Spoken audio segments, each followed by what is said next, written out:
कहे हुए भानुकुल भूषण वहाँ मौन क्षण भर, बोले विश्वस्त कंठ से जाम्बवान रघुवर। विचलित होने का नहीं देखता मैं कारण, हे पुरुष सिंह तुम भी वह शक्ति करो धारण। आराधन का दृढ़ आराधन से दो उत्तर, तुम वरो विजय संयत प्राणों से प्राणों पर। रावण अशुद्ध होकर भी यदि कर सका त्रस्त, तो निश्चय तुम हो सिद्ध करोगे उसे ध्वस्त। जिस समय राम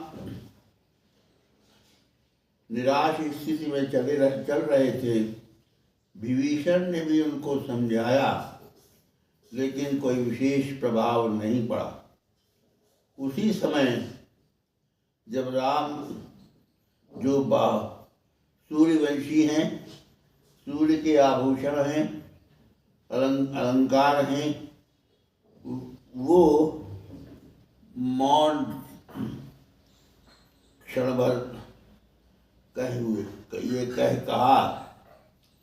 उठे। उन्होंने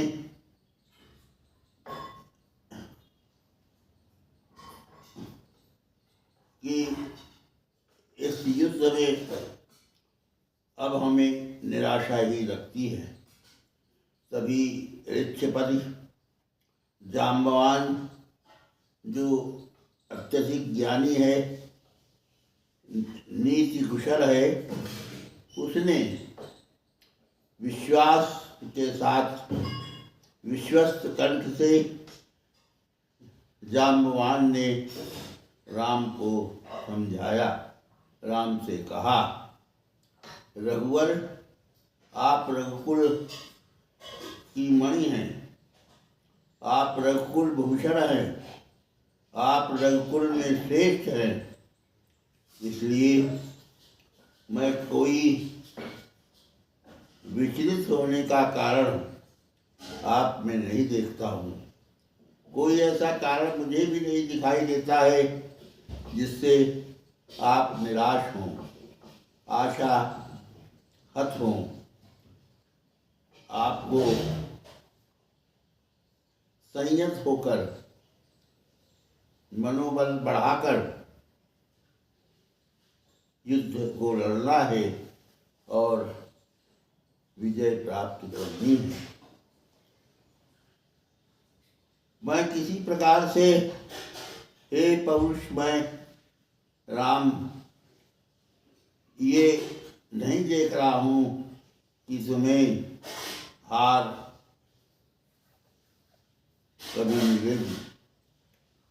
तुम जिस प्रकार रावण ने महाशक्ति को धारण कर तुमसे युद्ध किया है और तुम्हें परास्त किया है, वैसे ही आराधना करके देवी की आप भी आराधना का उत्तर आराधना से दो। तुम वरो विजय संयत प्राणों से प्राणों पर। अपने प्राणों को, अपने मनोबल को संयत करके उसको धैर्य के साथ तुम विजय का वर्णन करो। रावण अशुद्ध है, पापी है, वो अन्याय कर रहा है, अधर्म कर रहा है। उसके अन्याय का, अशुद्धि का उत्तर तुम दे सकते हो। तुम निश्चय रूप से उसको परास्त कर सकते हो और तुम्हारी सिद्धि अवश्य होगी, सबलता तुम्हारी चरण छुएगी।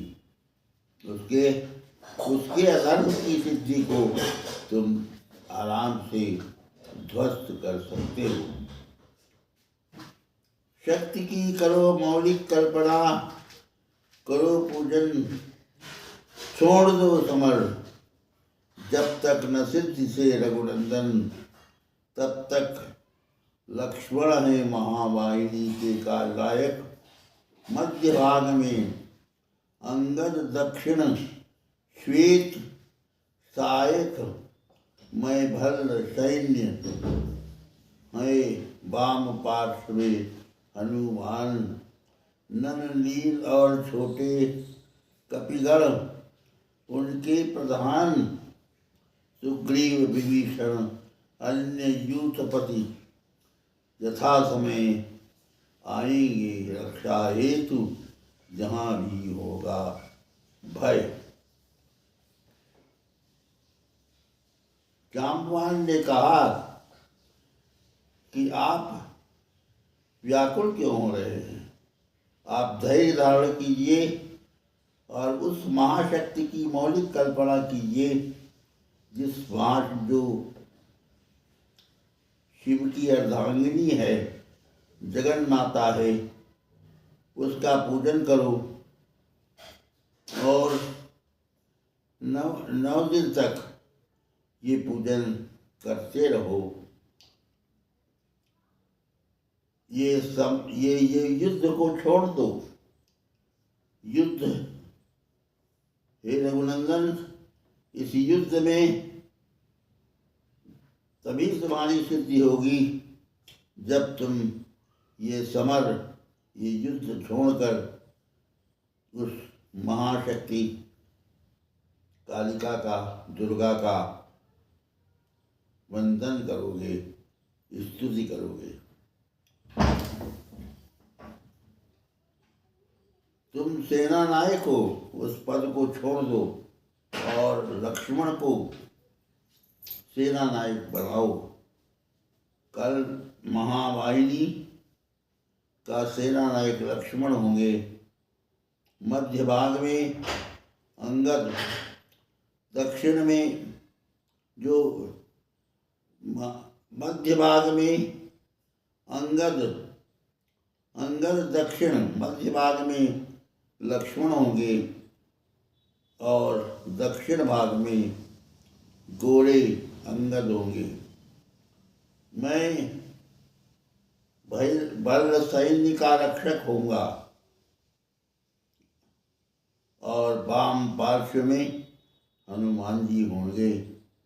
नर नील और छोटे बंदर कपिगण उनके प्रधान होंगे।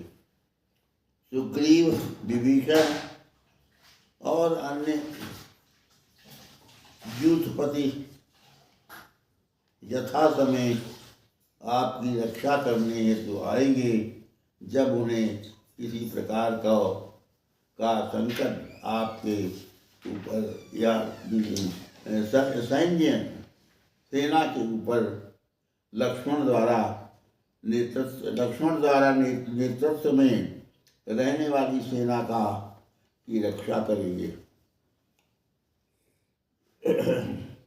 खिल गई सभा, उत्तम निश्चय यह बलनाथ, कह दिया वृद्ध को मान राम ने झुका बात।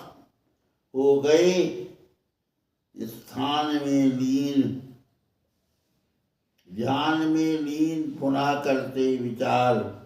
देखते सकल तर पुलकित होता बार बार, कुछ समय अनिंतर इंदीवर निंदित लोचन खुल गए।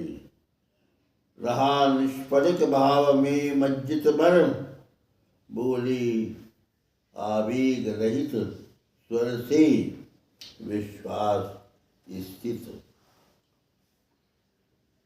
जाम्बवान का ये प्रस्ताव बहुत सुंदर लगा।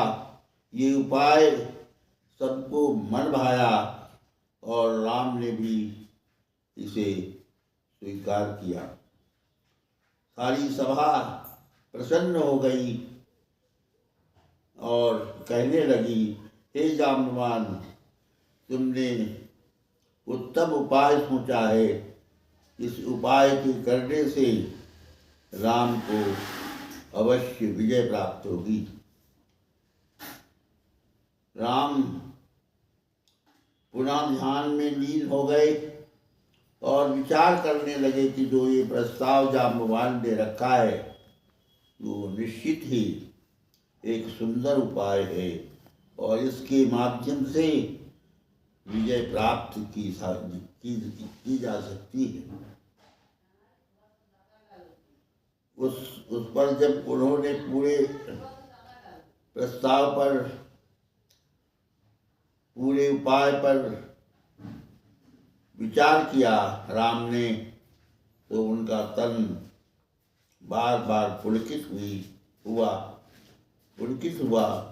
और वे प्रसन्न हुए।